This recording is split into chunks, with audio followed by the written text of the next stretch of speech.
प्रकाश झा जी हमारे साथ जुड़े हैं। प्रकाश जी, क्योंकि लगातार जिक्र हो रहा है मैन्युफैक्चरिंग सेक्टर को बढ़ावा देने का, बातें हो रही हैं कि यहाँ पर एप्पल और टेस्ला दोनों अपने मैन्युफैक्चरिंग यूनिट्स लगाएंगे।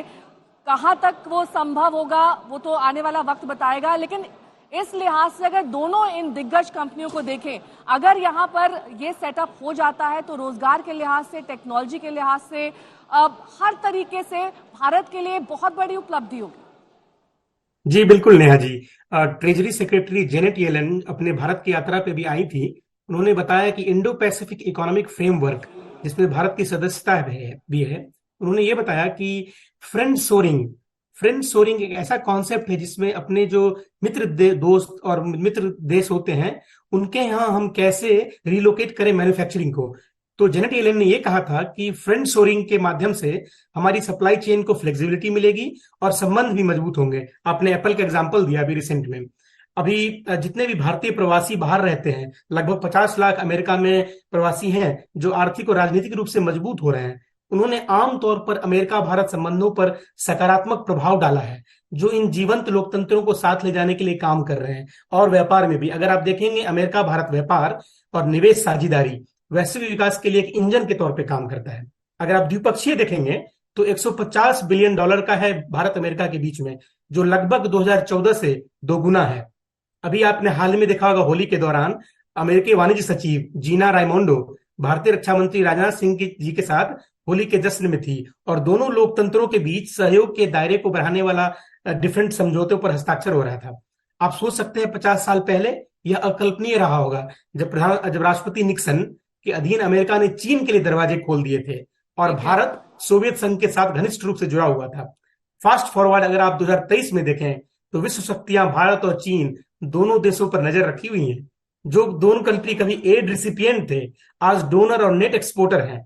अब समय आ गया है कि अमेरिका ग्लोबल साउथ की जरूरतों पर अपना ध्यान केंद्रित करें। ठीक है, यदि आप देखेंगे ग्लोबल वाशिंगटन, साउथ जिसकी चर्चा और जिक्र हम लगातार कर रहे हैं, राजीव डोगरा जी भी हमारे साथ लगातार जुड़े हैं। राजीव जी, जो अहम बात इस G20 में और कहीं ना कहीं सबके मन में ये बात भी है कि जब रूस के डेलीगेट्स यहाँ पर पहुंचेंगे, पुतिन तो आ नहीं रहे लेकिन उनके प्रतिनिधित्व के लिए तमाम अधिकारी यहाँ पर होंगे, किस तरीके से इंडिया रूस यूक्रेन के युद्ध के बीच एक बैलेंस स्थापित करेगा, क्योंकि हम रूस से तेल भी लेते हैं, उधर हम यूक्रेन को मदद भी देते हैं, कैसे ये बैलेंस, क्योंकि अभी तक ये बैलेंस इंडिया ने अचीव किया है, लेकिन G20 में भी ये बैलेंस कैसे दिखेगा?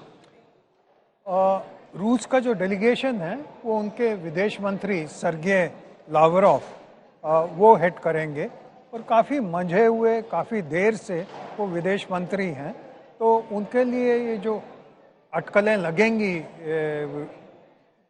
रेजोल्यूशन के ऊपर या वर्डिंग के ऊपर, उनके लिए ज़रूर डिफ़िकल्टी का मंजर होगा, पर आई एम श्योर वो अपना फर्म रहेंगे और हो सकता है उसके कारण रेजोल्यूशन यूनानिमस हो ना सके और एक स्टेटमेंट चेयर की तरफ से होनी पड़े, जो अनफॉर्चुनेट है क्योंकि ऐसा G20 में पहले हुआ नहीं है।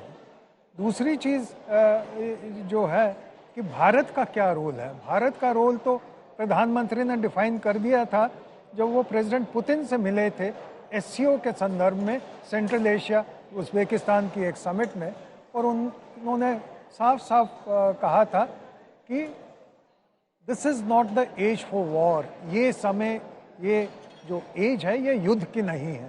पर ये तो संदेश सारी दुनिया में फैला, पर साथ साथ भारत ने रशिया के साथ जो मित्रता है और जो संबंध है उनको आंच नहीं आने दी। और इनफैक्ट रशिया का मेन ऑयल एक्सपोर्टर चीन के बाद भारत ही रहा है पिछले साल में और अभी भी है। और दूसरा ये है कि भारत और रशिया के जो डिफेंस रिलेशनशिप है उसमें भी सप्लाईज ज़रूर कम हो गई हैं क्योंकि यूक्रेन के कारण, पर उस पर भी कोई संकोच नहीं है और कोई पाबंद नहीं है। तो मतलब जो रिलेशंस हैं उनमें कोई खटास नहीं आई और मेरे को नहीं लगता कि आने वाले समय में कुछ ऐसा होगा जिसमें कुछ अटकलें लगें। तो जो दो आपने सवाल पूछे भारत रशिया के कॉन्टेक्स्ट में और जो पुतिन के ना आने से उनकी नेगोशिएशन कैपेसिटी में कोई फ़र्क पड़ेगा? मेरे को लगता है वो नहीं पड़ेगा। पुतिन की पर्सनालिटी अलग है, वो आते तो अच्छा था, पर कारणवश जो सबको पता है सैंक्शंस के कारण और अमेरिका के कारण वो नहीं आ सके। पर ये पहली बार नहीं है कि पुतिन नहीं आएंगे। सिक्योरिटी के कारण भी देंगे। इंडोनेशिया में वो नहीं गए थे और अभी जो हाल में ब्रिक्स की मीटिंग हुई थी वहाँ नहीं गए थे, क्योंकि जैसे आपने बिल्कुल ठीक कहा, सिक्योरिटी के कारण। पर एक चीज़ और जो लोगों को ज़्यादा पता नहीं है, ऑस्ट्रेलिया में जब G20 मीटिंग हुई थी कुछ साल पहले, पुतिन गए थे, पर उनको ओबामा ने ऐसा आइसोलेट किया वेस्टर्न ग्रुप के साथ कि वो एक दिन रह के दूसरे दिन वो वापस आ गए। उस झेप से बचने के लिए वो इस समिट में नहीं आ रहे। नहीं, झेप से बचने के लिए नहीं, सिक्योरिटी इश्यूज के, सिक्योरिटी मेन आप मानते हैं? Security issues. सुरेश जी भी हमारे साथ लगातार जुड़े हैं। सुरेश जी, बहुत सारे सवाल लोगों के जहन में है G20 को लेकर, लेकिन इस बीच एक और अहम सवाल जो उठ रहा है वो ये कि क्या अफ्रीकी देशों को भी इस G20 ग्रुप में, समूह में शामिल करना चाहिए, और इसके लिए क्या किस तरह की पहल की जा रही है? जी, जैसा कि पहले भी बातचीत हो चुकी है, G20 का समूह शुरू हुआ था एक तरह से इकोनॉमिक कोऑपरेशन के लिए, और जब शुरू हुआ था तो पहले फाइनेंशियल क्राइसिस ही वो इसकी वजह बना था। धीरे धीरे करके ये जियो इकोनॉमिक्स से जियो पॉलिटिक्स को शामिल करके एक तरह से ये जो संसार की पूरी वैश्विक समस्याएं हैं उनको एक तरह से डील करता है। यूक्रेन भी आता है, अफ्रीका भी इसमें आ रहा है अब ये। तो अगर मैं एक पूरा व्यू लूँ इसका G20 का, तो उसको देखते हुए मेरा ख्याल है जैसे कि भारत के बिना सिक्योरिटी काउंसिल पूरी नहीं होती है, उसी तरह से बिना अफ्रीका यूनियन के G20 संभव नहीं हो पाएगा, क्योंकि ज़्यादातर इकोनॉमिक इश्यूज जो हैं वो अफ्रीका वाले ही हैं। मिनरल एक्सप्लोरेशन है, एक्सप्लॉयटेशन है, डेवलपमेंट की लो ग्रोथ है, वहाँ पर फिनेंशियल ट्रांसफर्स नहीं हो रहे हैं। तो जो ज़्यादातर चीज़ें हैं इकोनॉमिक ग्रोथ के लिए वो अफ्रीकन कॉन्टिनेंट से ही शुरू होती हैं, इसलिए उसका शामिल होना ज़रूरी है। लेकिन खाली एक चीज़, अफ्रीकन कंट्रीज़ की एक, क्योंकि मैं अफ्रीका में 10 साल बिता चुका हूँ, तो अफ्रीकन देशों की एक दिक्कत होती है कि वो डेवलपमेंट और ग्रोथ के लिए डिपेंड करते हैं कि बाहर के देश आएंगे, अपना पैसा लगाएंगे, अपनी इंडस्ट्री लगाएंगे, इनपुट लाएंगे, और हम बैठ करके उसको फिर जो है उसका मज़ा देखेंगे। जब तक अफ्रीकन देश अपनी ही ग्रोथ और डेवलपमेंट में अपने लोगों के सहारे इन्वॉल्व नहीं होंगे, एंटरप्राइज के थ्रू इन्वॉल्व नहीं होंगे, तो बात बन नहीं पाएगी। मेरा ख्याल है अगर वो G20 में शामिल होते हैं तो उनको सबसे बड़ी चीज़ समझने में ये मिलेगी कि किस तरह से एक पूरे वैश्विक स्तर पर साथ मिलकर के अफ्रीकन देशों का फायदा हो सकता है। और अब क्लोजिंग रिमार्क में सभी से चाहूंगी, सिद्धार्थ आपसे शुरुआत करते हुए, इस G20 से भारत का सबसे बड़ा टेक अवे क्या होगा? देखिए, मेरे हिसाब से कहेंगे भारत के लिए एक समय, स्थान और परिस्थिति ऐसी अनुकूल है कि प्रधानमंत्री नरेंद्र मोदी दुनिया को ये बताना चाहते हैं कि जियो पॉलिटिक्स और जियो इकोनॉमिक्स केवल यूएस और चाइना के साथ बंदी नहीं है। भारत इतनी बड़ी एक कंजम्पशन इकोनॉमी, 140 करोड़ का देश है, इसके पास भी ये ताकत है कि वो एक अलग प्रकार से एजेंडा सेट कर सकें। और एक छोटा सा एजेंडा को लेके एक मुद्दा बताऊंगा। दुनिया भर में अगर महंगाई को लेके इतनी परेशानी है और यूएस और बाकी एडवांस्ड इकोनॉमीज भी अपनी पोस्ट कोविड रिकवरी अच्छे से नहीं कर पाए, आपने ये ध्यान दिया होगा कि आरबीआई गवर्नर को बेस्ट सेंट्रल बैंकर अवार्ड मिला, शक्तिकांता दास को। ये छोटी बात नहीं है, ये एक एग्जाम्पल है कि दुनिया में भारत की कई जो चीजें हो रही हैं उनको बड़े ध्यान से और बड़े इंपॉर्टेंस के साथ देखा जा रहा है। नया अर्जुन जी, मेरा तो ये होगा कि इस बार जो टेक अवे मेन होना चाहिए कि इंडिया का फाइनली मोमेंट आ गया है। India has finally arrived. जो इतने सालों से मोदी जी कर रहे हैं, हमारी रेपुटेशन बढ़ा रहे हैं। हर देश में आप जाएंगे, पहले हमारी रेपुटेशन थी स्नेक चार्मर की। पहले अगर इंडिया को आप वीडियोस में देखते थे, वो दिखाते थे एक कुआं होता था, उसमें एक गाय होती थी और एक बंदा उसको घुमाया जा रहा था। वो रेपुटेशन चेंज हो रही है, वो हम आ रहे हैं। जो पब्लिक डिजिटल सिस्टम हमने यहाँ किया है, किसी और देश कर नहीं पाया है। तो आई थिंक इसका टेक अवे होगा, India has arrived, we are ready to work with everyone and we are ready to take a rightful place in the world. Ravinder ji, covid के बाद, रशिया यूक्रेन वॉर के बाद और चाइना अमेरिका टेंशंस, जिसमें दोनों ये लड़ रहे हैं कि एम्पायर कौन बनेगा, दुनिया में एक नया युग चालू हो गया है। दुनिया रीबूट हो रही है, नए रिकंस्ट्रक्शन हो रही है दुनिया। साइन लगा हुआ है अंडर कंस्ट्रक्शन।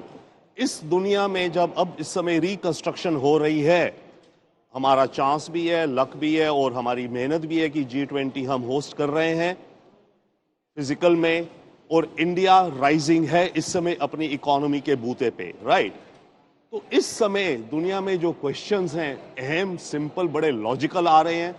देश अलग अलग अपने सेल्फ इंटरेस्ट में पार्टनरशिप्स बना रहे हैं। दुनिया बट भी रही है पर बहुत देश इकट्ठे भी आ रहे हैं। ये बहुत कॉम्प्लिकेटेड वक्त है इस समय दुनिया का, अगले 5 से 10 वर्षों को लेकर के। इसमें यस हमारी इकोनॉमी आगे बढ़ेगी, बट दुनिया की कंडीशंस भी कुछ क्या पता 5 साल में चाइना अमेरिका की वॉर होने वाली है, राइट। बट ये अपॉर्चुनिटी है अभी, और जरूरत है इंडिया को अपने को इकोनॉमिकली जितना ज्यादा स्ट्रॉन्गर हम कर सकें, जैसे तैसे जैसे भी पार्टनरशिप्स करके, और दुनिया में हम अपनी अलग पार्टनरशिप्स और बढ़ाएं। प्रकाश झा जी भी हमारे साथ अगर जुड़े हुए हैं, क्लोजिंग रिमार्क आपसे चाहूंगी प्रकाश जी। जी, अभी ये समय आ गया है कि भारत पूरी दुनिया को अपने लीडर के तौर पे दिखाए। दुनिया की आधी डिजिटल पेमेंट भारत में होती है। G20 एक ऐसा प्लेटफॉर्म है, पूरी दुनिया को हम दिखा सकते हैं कि डिजिटल पेमेंट का क्या उद्देश्य है। आज मिलेट्स में आधी मिलेट का प्रोडक्शन और टेक्नोलॉजी भारत के पास है। अफ्रीकन कंट्रीज के साथ हम एक लीडर के तौर पे आ सकते हैं कि कैसे मिलेट टेक्नोलॉजी भारत से अफ्रीका में जाए।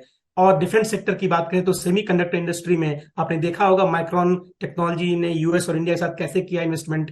सेमीकंडक्टर इंडस्ट्री हो, स्पेस एक्सप्लोरेशन हो, आर्टेमिस समझौते में भी आपने देखा होगा भारत मेंबर बना है और इनोवेशन की बात होती है। टेलीकम्युनिकेशन में 6G, IT के अलावा ये सारे क्षेत्र हैं जहां पे Bharat as a leader G20 पे अपने आप को दिखा सकती है और पूरी दुनिया को कुछ दे सकती है।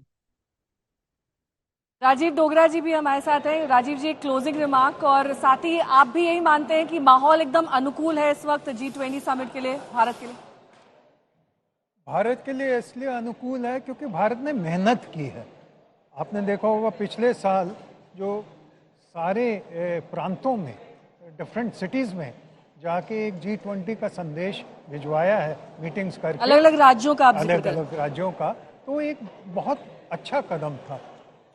दूसरा जो आप कह रहे हैं स्थिति अनुकूल है या अच्छी है या खराब है, तो उसके ऊपर एक मैं पैराफ्रेज करता हूँ, एक उर्दू शायर मेरे को याद आ रहा था, शेर याद आ रहा था कि समय नहीं आसान है ग्लोबल कंडीशंस के लिए। एक आग का दरिया है और डूब कर जाना है, और तैर के जाना है, डूबना नहीं है। सो अगर एक रेजोल्यूशन जो अभी काफ़ी मुश्किल लगता है, अगर एक कंसेंसस रेजोल्यूशन इस G20 की तरफ से आ जाए तो मुझको लगता है ये बहुत बड़ी उपलब्धि। सुरेश जी, आपकी तरफ से कमेंट और उसके बाद। बिल्कुल छोटी सी बात।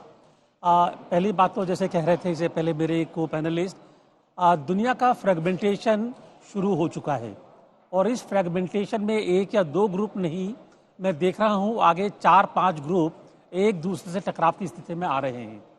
तो ये जो अपॉर्चुनिटी है भारत के लिए मेक और ब्रेक की सिचुएशन है। इसके बाद में कंसेंसस डॉक्यूमेंट आए या नहीं आए, ठीक है, लेकिन पार्टनरशिप अगर बनती है इकोनॉमिक तो उससे भारत को फायदा होगा। तो ये मौका भारत को नहीं छोड़ना चाहिए। ठीक है, 8, 9, 10 सितंबर देश ही नहीं पूरा विश्व हिंदुस्तान की तरफ देख रहा है और हिंदुस्तान भी तैयार है G20 को होस्ट करने के लिए और तमाम तैयारियां की जा चुकी हैं दिल्ली भर में।